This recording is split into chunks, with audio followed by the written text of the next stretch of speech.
Hi, I'm Janelle Shires, Youth and Family Program Director here at the Center for Spiritual Living in Seattle. Thanks for joining me today. We are doing Golden Thread of Truth curriculum. In this summer, it is the 8 Secrets to Happiness for Youth and Teens. And this week, it's about enjoying change. And the reason why we're doing these videos is for you to be able to, as the adult or the grandparent or someone in a child's life, is to have time to listen to a video and then share it with your family when it works for you. And if you are here in Seattle, we'd love to have you in person with us Sundays at 11 for kindergarten and up, where we go through these together as a group. So getting back to enjoying change, for most people, change is uncomfortable. And for all people, change is just part of life. There's what people may consider good change or bad change, but it happens. And our feelings about change also can change over time. So if something bad happens, we may have a very strong feeling about it. But then as the scenario unfolds, then we may have different feelings about it. So that's just something to keep in mind, that you may feel like, say for example, you as an adult, you just got a really good job. And then as you're in the job, you may not like your coworkers, or the job really didn't come as advertised. And your children, sports is always a good example, where they may not have made a certain team. But guess what? They found a really great club they're interested in with super friends that they are now bonding with. So something good may be bad, or bad may be good. So just don't fear the change. Don't fear the challenge. Just step back, try to understand, and sometimes just even detaching from the situation for a bit helps.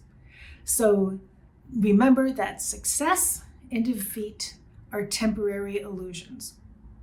So I have a Zen story for you today about a man named Tetsugen, and he was trying to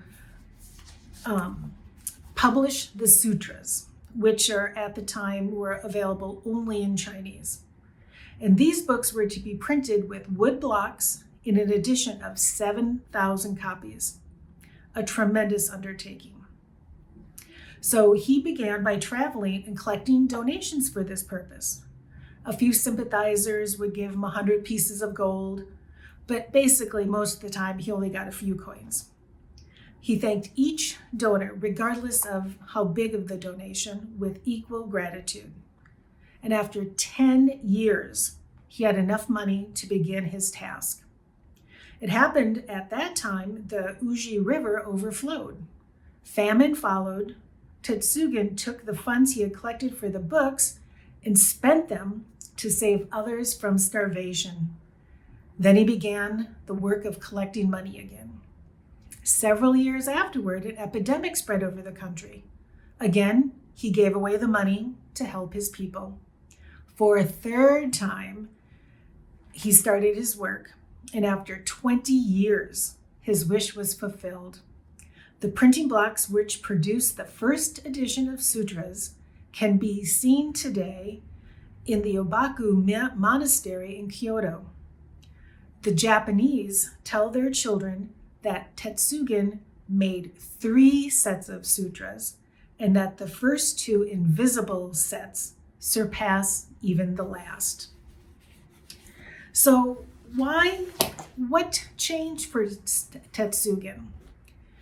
He had situations that he did not expect come up and occurred and changed his plans. But how did he react to those changes? He used his time, his talent, his treasures to take care of those around him, his people, his country, those most in need. And why do parents tell their children that the invisible sutras surpass the set Tetsugen made? Because those first 2 attempts, those invisible ones, teach our love for each other. And that's where those first 2 demonstrated that, where he didn't get to have that done. So with change, a craft that you can do with your children is, I just had some paper towel, but if you have coffee filters, that would work too. I don't have food coloring, but I use markers, and I just did little dots all over the paper towel and then sprinkled water over to watch them change and spread. And then if you have at home those little pipe cleaners, you can just wrap that around and make yourself a little flower to show that change can be beautiful. I'm gonna set that down. And even with your younger children, your older children, I want you to try an activity. So you put your hands up and clasp them together. Now look, which thumb is on top? My right one happens to be on top.